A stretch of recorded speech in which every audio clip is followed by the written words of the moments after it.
Welcome to Golf Talk Radio with PGA professionals Mike Brabenec and Billy Gibbs. Golf Talk Radio is brought to you by TaylorMade Golf, the Paso Robles Golf Club, Slick Sticks, your key to better golf, McPhee's Grill of Templeton, dedicated to great food and great service, McGowie Health Group, expect something different, and Nikki Anderson, Realtor. And now, the hosts of Golf Talk Radio, Mike and Billy. Welcome back in, everybody. Golf Talk Radio with Mike and Billy. Second hour, we'll have Mr. Schmandl from slicksticks.com. You can call Dave anytime. He's your key to better golf with Slick Sticks, 805-598-9993.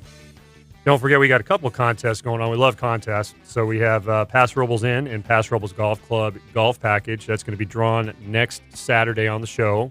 It's a $500 package. Go to golftalkradio.com. Use the trivia form there and fill it out and put your name, put Paso Robles golf package, and you're entered. It's absolutely free. Just had Jim Hackenberg on in the first hour. You can win an Orange Whip wedge by doing the same thing. Go to the trivia form, golftalkradio.com, type in Orange Whip, and you're entered. If I enter under, am I on this thing? Yes. If I enter under an alias like Mr. Thumpflick, would I be able to win? I probably wouldn't know. We probably wouldn't know any better. So if you see a Mr. Thumpflick, it's got to be a valid address, though. You got to put in your home address, your home phone address. number, and an email. Yeah, never mind. I won't. So if you type in your email, which is mrstitches@gmail, then I'm going to know it's you. Mr. Thumpflick at gmail.com. I own Thumpflick, by the way. Don't be anybody copyrighting my Thumpflick. You better get it now. Because I should have ordered the little slice, man, the little orange slice. Yeah, the little cutie. The little cuties. I think we got Dave on the line here. Dave, you with us? You bet. How's everybody this morning? Hey, Dave. Good, man. Did you get a good sleep last night? Holy cow, I couldn't believe it. I'm always up by 5:30. I looked over and saw the clock. I said, "Oh my goodness, I slept in till after 7." Well, I brought you in gifts. I looked up and went, "Oh, I'm late." Really? So, Dave, I brought you in gifts for thanking you. I talked about you earlier, how wonderful you were coming out, working with our young people with your flight scope. And I brought you I brought you a little plant. I got you a oleander plant. And I brought you some stuff. A hybrid. Oleander hybrid. Yeah, it's a long story. Sweet. But anyways, thank you again for your expertise in coming out and being with our young people. It was very nice of you. And I know some of them really loved it because I have some kids that are really into the tech and the robotics and stuff, and they thought, they've never seen anything technical from me. I don't know anything technical, so it was great to see using a system that they could relate to. So appreciate that. Like I said the other day, usually my number one teaching tool is a tee. Yeah, so that's kind of. But no, you don't have to thank me for that at all, Bill. It really was my pleasure. Can I give Nikki the oleander plant? Sure. All right, thanks. Whoa, I'm lucky. I'm going to put it in my backyard and start to chip over it. So, Dave, we started the conversation before we went on break, before you came in, about the Masters and the highlight of the whole week. We all shared what we thought the highlight of the week from the practice rounds right through the Sunday. What is your highlight takeaway? Do you have one? Oh, geez. I know there's a lot. It was a pretty good Masters. It wasn't, a top 5, but doggone, that was a pretty good Masters. There was a lot going on. Well, you've been around so long, it wasn't a top 5 because you've been around since you played in the first one, didn't you? No, that was when he was trying to climb over the wall. But, geez. I don't know, Spieth making a run at the end, Ricky making a run at the end, Reed holding off, Finau disappointing Michael. I just said, like we were talking earlier. What was one of the greatest things about the Masters, or what our thoughts were? And I said Finau, the twist of fate. Yeah, like how does he? There was this Finau's twist of fate. How does he roll with that one? I don't understand. It kept on going like that too, Dave. You knocked him down, he springs back up. You pop up, and he pops right up. Hey, Billy, break a leg. Yeah, I think it was on Sunday, and I was playing partner, and I can't remember who it was, made a 1 on 16. And I can't remember who it was, but the guy started jumping up and down, and Finau was looking over, smiling, laughing with him. And I was thinking, he's going to go tackle that guy and make sure he doesn't hurt himself. Really?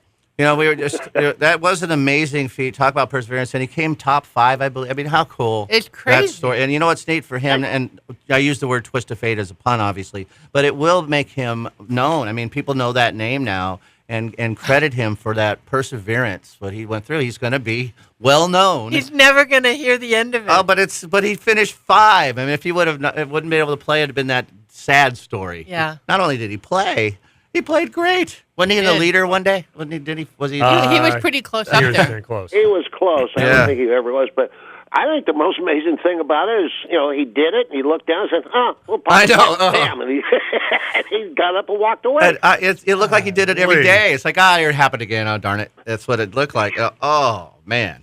So, it's almost God, I hate it when that happens. And he took care of it, and it was over. Now, this could be a hot topic for all of us and chime in, but the champion himself, Patrick Reed, there's a lot of stuff since he's won. There's people that are glad he won. There's many that are not too impressed with his win.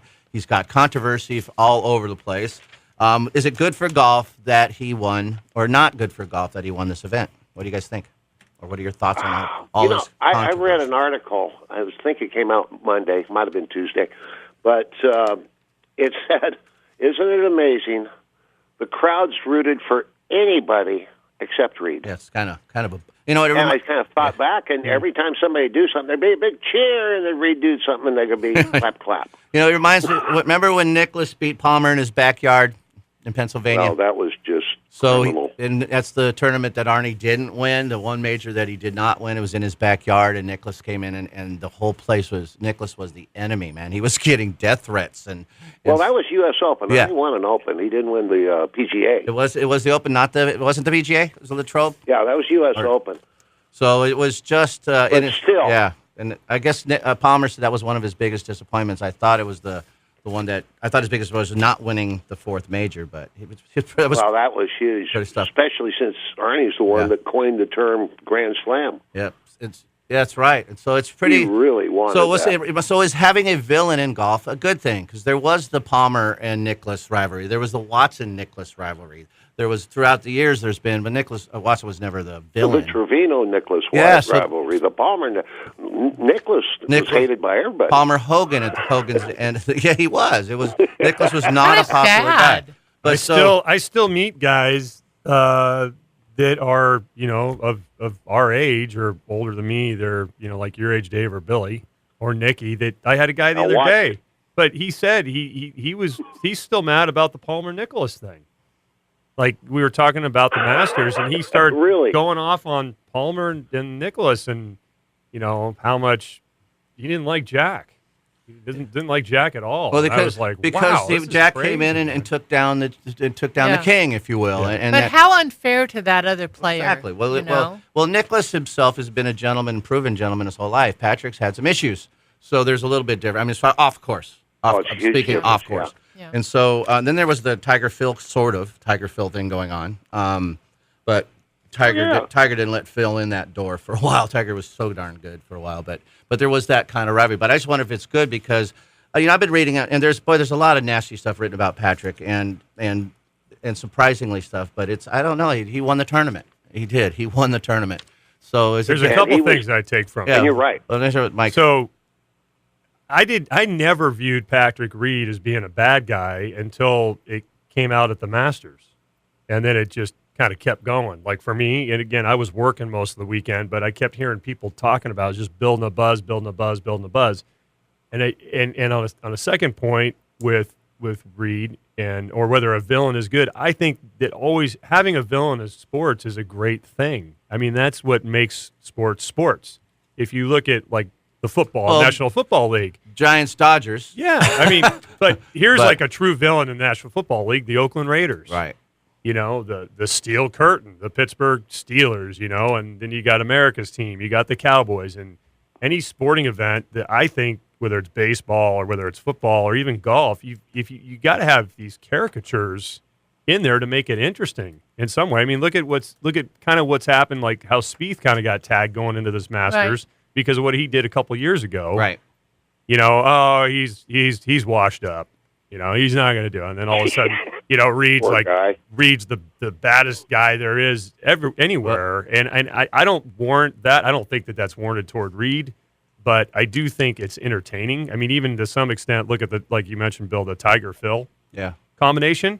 When those guys were both playing great, how great was golf? Exactly. Yeah. How great of a sporting event was it to watch? Well, the world loved Patrick when we were at the Ryder Cup. That's what I mean. That's what I don't understand. He was the hero, right? Yeah. I mean, so now, Yeah. but it's all this stuff that comes out when he wins. Now, now they vet him, and you get all this stuff from this past. But a lot of people, he was arrogant and did all these things. But nobody was more arrogant than Tiger was. I mean, Tiger was one of the greatest that's ever played, but he was arrogant as hell, and so that didn't stop the Tiger lovers. And I think some of that arrogance helps him play better. That's why he's that way. He found out that helps. I have a problem with just personally, but them picking on his situation with his family. That's his situation. Yeah, I don't understand. And it's just that's his life. And I have a quote. If you guys don't mind, I'll read a quote from him because they asked him. He hasn't spoken with his parents since 2012, and there was an issue with they mentioning they didn't want to get him married so young or something. But he stuck by his wife, right? So he sided with his wife. Says, I'm a firm believer that I'm happy with how I am portraying myself and how I am to my family and to the people that are close to me in my circle, and I feel like I'm carrying myself the right way. I don't want to change that, said Reed. Who I am is what's got me to this point. So he's with his 6 wins in his majors, what he's talking about to this point right now, the major champion. It's gotten me to feel like I'm living my life the right way and living a very happy life with my family, my 2 beautiful children and my wife. No reason to change anything. So, it's his life, right? It's his life. We don't know what happened, or we should. So it bothers me that they're going to the family. Well, it bothers me it's the media spin again. That's what I'm saying. It's and then people bashing it that don't know him. Right, exactly. That social media Exactly. stuff is really I just think it's wrong, actually. Well, it's a story. It creates. That's what I mean. Like you said, Billy. Like you go from the Ryder Cup, where the Reed McIlroy thing was like the greatest thing ever. Yeah. Highlights of all time, and he's undefeated. Isn't he not, Dave? Isn't he undefeated in the Ryder Cup or in President's Cup? I don't think undefeated, but boy, oh boy, he's got a heck of a record. And the President's Cup too, right? I mean, they call him Mr. America because of the President's Cup. Captain America. Captain America, and everybody cheers for him. But boy, when he's by himself. Yeah, and there was a lot of they jumped ship. A lot of golf writers wrote that when Ricky said, "Well, at least I beat my buddy Jordan right by 1," and they're like, "How could you be happy with the second place finish?" But it's genuine. Those guys are friends. Yeah. So what's wrong with that? Yeah. Right. And they're making that's like a problem. You got to be cutthroat out there. How could you be happy with because you come? He was happy that he beat. There's if you and I were playing, I want to beat you by a shot. I always want to beat you. So of course that's in a friendly way, and I would appreciate if you beat me, Mike. I'd appreciate it. Right? It would be okay. But why does the media have to make a deal about that? So Ricky's not strong enough. He's great. It's okay. Storyline. Because it's come a on, story. people. It's just like Brandel Chambly. He wants to mix it up to make a story. Which is what he gets paid to do. Right. But like Billy's, I get making the storylines. I get it. But like what Billy said, when it starts going into the family thing, there's got to be a line. I agree. To good journalism. And I mean, we're not journalists by any means. But we talk about things, give opinions, but we're respectful about it. Yeah. Well, it's the tradition of a gentleman's game. If you watch the greatest game ever played and some of these stories with Bobby Jones and playing against Varden and these guys, they were going to beat each other so bad, but they were gentlemen about it. You shake your hands, well played. And I think it's cool that these guys are friends, these young people. They think, they made so much money now, which they have. They're zillionaires, but they have no reason, so they can just have fun and play against each other. Okay, that's just the way the world was, right? It isn't cutthroat. Like Dave, years ago when we were playing, there wasn't a lot of money to be played for. So Trevino wanted to beat everybody for the money, right?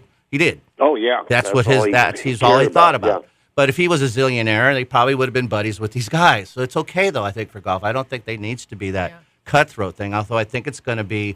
I don't know what's going to happen with Patrick. I hope he plays well. I hope he has a great career. I hope so too. I'm really behind him. It'd be good for golf. But he's already had a great career. Yeah. That must go. Yeah, he's won 6 times in a major. Yeah, it's not bad. Yeah. Talking about the media, I think the biggest thing with them is they used to have respect toward the players. Yeah. Now they don't care. Yeah. Just whatever makes a story. I'm sure there were reporters that caught Arnie doing something, caught Jack doing something, caught Tom doing something. In fact, I know for a fact that all those things happen.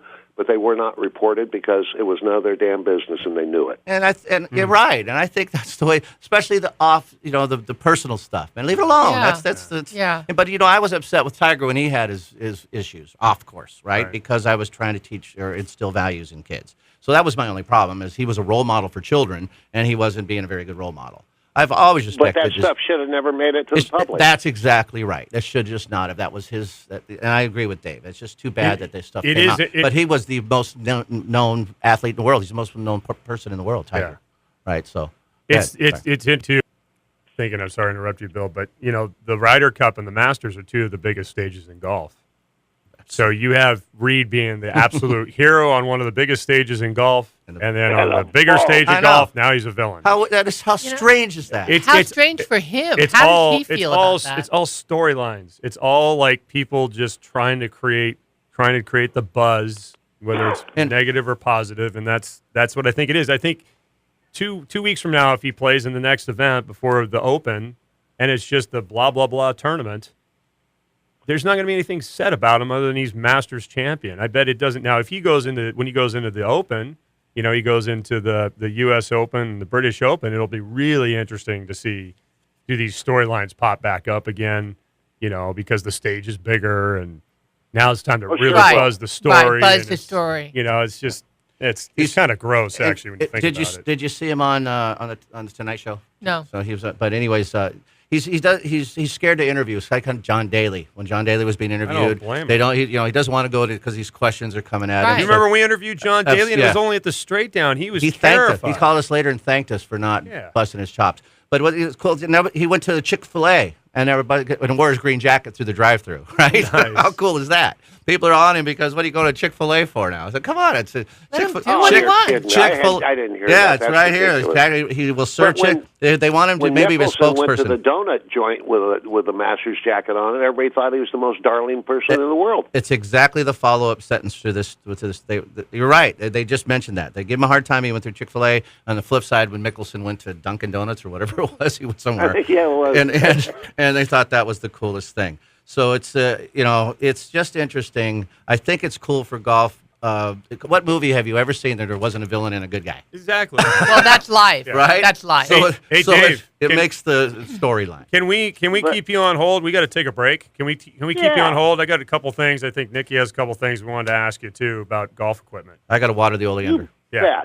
Okay, so we're going to keep you on hold. We're going to take our break. You guys are listening to Golf Talk Radio with Mike and Billy, brought to you by Slick Sticks, your key to better golf. Call Dave Shamandel at 805-598-9993. We'll be right back right here on the Golf Talk Radio. That's 598-9993. Back in the 30s,